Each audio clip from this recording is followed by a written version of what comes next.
तो demonic evolution बनवा के लास्ट चैप्टर में हमने देखा था कि आंग की पूरी टीम सभी टीमों से कम्पीट करने के बाद लीडर बोर्ड पे टॉप पर आ जाती है। जिसके बाद अब हम देखते हैं कि यहाँ पर एक बिल्डिंग के अंदर हमारे स्क्वाड्रन के लीडर वॉक कर रहे होते हैं, जहाँ पर हमारा जोएल लीडर कह रहा होता है कि टंग टंग की टीम जो सितुलियो वाली टीम है वो इतनी जल्दी टॉप पर कैसे आ गई। ये कोई बच्चे का खेल नहीं है कि 9 टीमों को हराकर वो लोग इतनी जल्दी टॉप पर आ जाए। अब जोएल कितना कहते ही यहाँ पर हमारी दादा जिले कहती है कि ऐसा नहीं है कि उन्होंने सिर्फ मिशन पूरा करके अपनी टीम को टॉप पर लाया है, उन लोगों ने आपस में बैटल करके भी पॉइंट्स को हासिल करे हैं। आसान शब्दों में कहा जाए उन लोगों ने पॉइंट्स की बाजी खेली है। मेरे ख्याल से टंग टंग तुम्हें उन लोगों को ऐसा करने से रोकना चाहिए था। अब दादा जिले कितना कहते ही हमारा टंग टंग लीडर कहता है कि आखिर मैं कौन होता हूँ उनको बोलने वाला। उनको बस मिशन मिला था कि उनको टॉप पर आना है। अब चाहे वो जिस मेथड से भी ऊपर आए हो वो अपनी मेहनत से आए हैं। हम एक कंपटीशन के अंदर है जहाँ पर सबको टॉप पर आना है, तो उन लोगों ने कोई गलत काम नहीं करा है। उन लोगों ने भले ही बैटिंग करी हो लेकिन उन लोगों ने बिल्कुल सही करा। और एक बात और, तुम लोगों को ऐसा लगता है कि सिर्फ सितुलियो और आंग ही ताकतवर है, लेकिन मेरी नजरों से देखो तो यहाँ पर स्नो और तोमोई भी बहुत ज्यादा अच्छे हैं।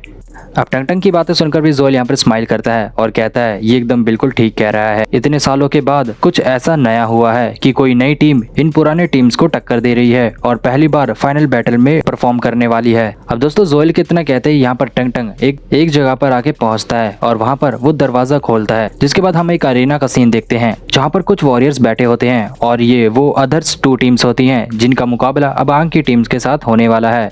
अब इन्हीं वॉरियर्स के बीच में यहाँ पर हमें पता चलता है कि यहाँ पर 2 टीम्स बैठ रखी हैं, जहाँ पर ये जो पहली टीम है ये दादा जिले की टीम है और इस टीम का नाम है फ्लावर स्क्वाड। और इनके स्क्वाड की जो ये लीडर होती है ये कह रही होती है कि क्या कोई बिना नाम वाली टीम भी टॉप पर आई है और वो फ्रेशर बंदे हैं। आखिर ये कैसे हो गया कि कोई नई टीम हमारे टक्कर में पहुंच गई। आखिर ये टंग टंग लीडर अपने चेलों को खिलाता क्या है। अब उस लड़की कितना बोलते ही हम दूसरी टीम को भी देखते हैं जो स्क्वाड लीडर जोएल की टीम होती है और इसकी टीम का नाम होता है ब्रिलियंस स्क्वाड। और ये स्क्वाड भी यहाँ पर बैठकर सितुलियो की स्क्वाड के बारे में बातें कर रहे होते हैं।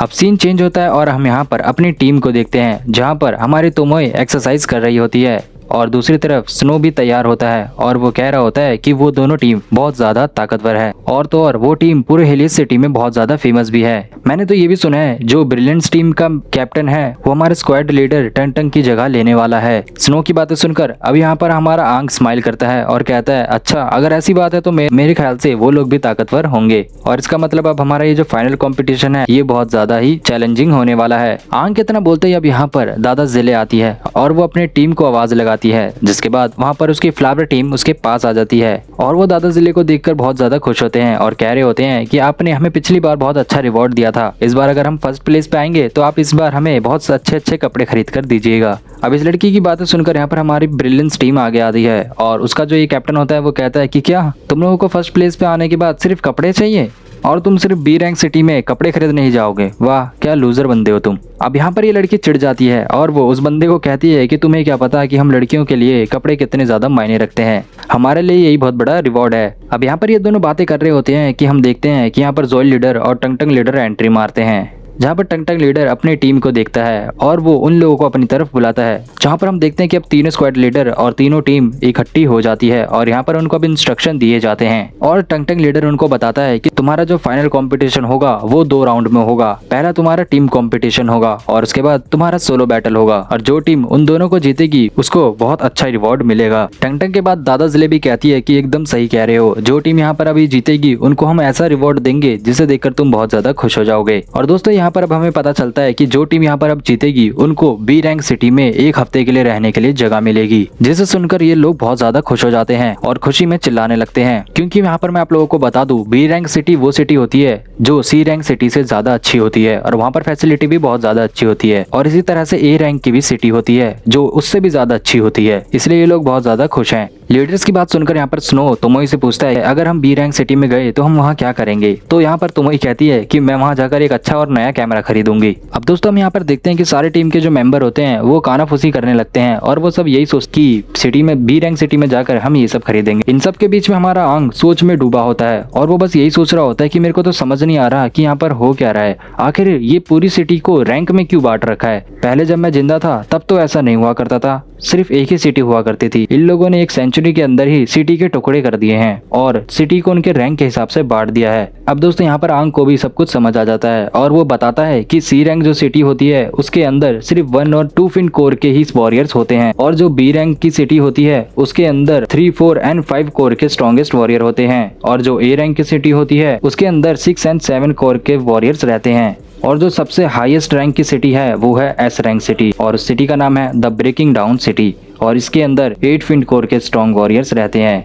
और वो जो एस रैंक की सिटी है वो पूरी जगह के एकदम सेंटर में स्थित है और उस सिटी के अंदर इस दुनिया के सबसे स्ट्रॉन्गेस्ट पीपल रहते हैं। मैं अपनी पिछली जिंदगी में उन्हीं लोगों के साथ रहा करता था। अब मैं बस देखना चाहता हूँ कि इस बार उस सिटी के अंदर किस तरीके के लोग होंगे और कितने ज्यादा पावरफुल होंगे। अब दोस्तों आंग यहाँ पर सब सोच ही रहा होता है कि तभी उसके पीछे से तोमोई आती है और कहती है कि चलो अब हमारा टाइम हो गया है, कॉम्पिटिशन शुरू होने वाला है। और ये कहकर हम देखते हैं कि यहाँ पर सेतु लियो एक बॉक्स में से एक पर्ची को उठाती है और उसके अंदर नंबर 1 लिखा होता है। इसका मतलब ये होता है कि इसकी टीम सबसे पहले जाएगी।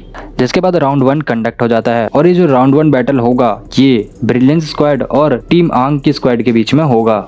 अब यहाँ पर तोमोई स्नो आंग को कहते हैं कि हे आंग, तुम्हें नहीं लगता कि हमें भी अपनी टीम का कोई नाम चूज करना चाहिए? तो आंग कहता है कि हाँ, ये तो बिल्कुल सही कहा तुमने, चलो कोई बात नहीं, कंपटीशन के बाद हम इसके बारे में डिस्कस करेंगे। अब उनकी टीम को देखकर यहाँ पर ये जो ब्रिलियंस टीम का कैप्टन होता है ये कहता है कि ये कितनी लेजी टीम है और ये आपस में बात कर रही है, चलो बैटल को शुरू करते हैं। और उस टीम के कैप्टन के इतना बोलते ही वो अपने टीम मेंबर्स को कहता है कि जाओ अपने हिसाब से कोई भी बंदे को चूज कर लो और उसके साथ फाइट करो, मैं कैप्टन होने के नाते कैप्टन से ही फाइट करूंगा। अब उस बंदे के इतना बोलते ही हम देखते हैं कि यहाँ पर टंग टंग लीडर बैटल को स्टार्ट करने की परमिशन दे देता है। जिसके बाद बैटल शुरू हो जाता है और ब्रिलियंट सिटी के जितने भी मेंबर्स होते हैं वो सब के सब अपने अपने टारगेट को चूज कर लेते हैं और फाइट करने के लिए आगे बढ़ जाते हैं। अब उनके इस मूव को देखकर यहाँ पर सेतु लियो कहती है कि ये लोग अपने हिसाब से एक एक सोलो बैटल करना चाहते हैं, लेकिन हम एक टीम की तरह ही लड़ेंगे, हम सब एक साथ अटैक करेंगे। और ये कहकर ये चारों आगे बढ़ जाते हैं। अब यहाँ पर आंग की जो टीम होती है इनका ये प्लान होता है कि ये सब मिलकर ब्रिलियंट सिटी के कैप्टन पर एक साथ अटैक करेंगे और वो सब के सब उस ब्रिलियंट सिटी के कैप्टन की तरफ आगे बढ़ने लगते हैं। लेकिन तभी दोस्तों हम देखते हैं कि वो जो ब्रिलियंट सिटी के जो मेंबर्स होते हैं वो भी अपना प्लान चेंज कर देते हैं और वो एक एक मेंबर को छोड़कर सेतु लियो पर अटैक करने के लिए आगे बढ़ जाते हैं और उस पर पीछे से अटैक करने वाले होते ही हैं कि तभी हम देखते हैं कि उनको डॉज करते हुए और उनके टीम मेंबर्स आगे आ जाते हैं और यहाँ पर आंग, स्नो और तोमोई उन सभी से फाइट करने लगते हैं।